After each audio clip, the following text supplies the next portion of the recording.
Mooshka, a quilt story. Written and illustrated by Julie Pashkis. Mooshka, a quilt story. For Sarah and Becca, signed by Julie Pashkis. Karla had an unusual quilt. She called it Mooshka. Mooshka kept her warm on cold nights and had a nice toasty smell. Its colors and patterns made her room bright and cheery, even on the rainiest of days. If there was something scary under the bed, it snuggled tight around her and made her feel safe. But that wasn't why Karla's quilt was unusual. Mooshka was different because it could talk to her. At bedtime, Mooshka always said, "Sweet dreams." First thing in the morning, Mooshka might say, "Pancakes." Karla's grandmother had made the quilt from scraps of old fabric that she called schnitz. As she sewed the pieces together, she told Karla stories. If Karla couldn't sleep in the middle of the night, she would put her hand on a schnitz and it would tell her its story. Mooshka would go on and on until Karla was fast asleep. Each bit of fabric had a different way of speaking. The yellow schnitz spoke in a soft, cottony voice. "I was a tablecloth at grandmother's farmhouse, which was all right, especially when something sweet spilled. I was glad to be useful.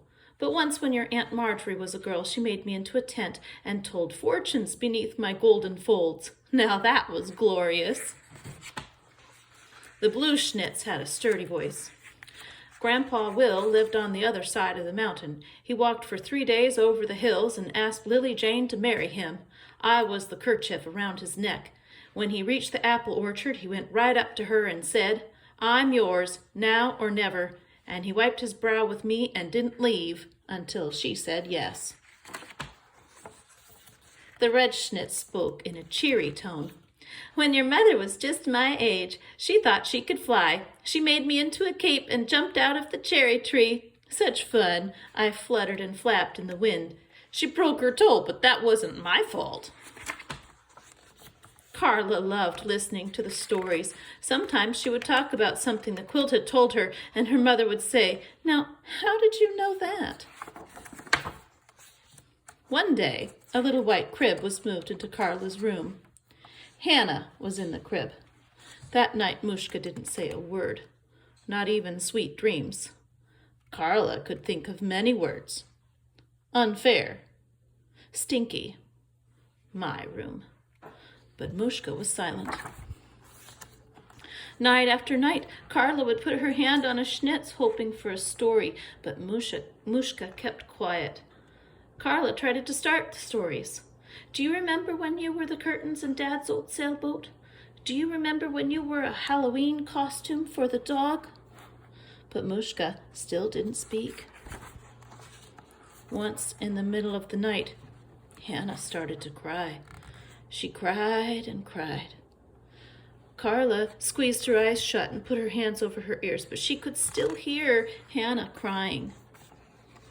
Karla got out of bed. She picked up her quilt and carried it to the crib. She poofed Mooshka in the air and let it float gently down on Hannah. "Sister," said Mooshka. Hannah stopped crying and began to sniffle.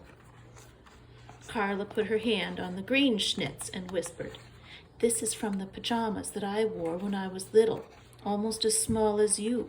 When I was a baby, I would stand in this crib and crow like a rooster every morning."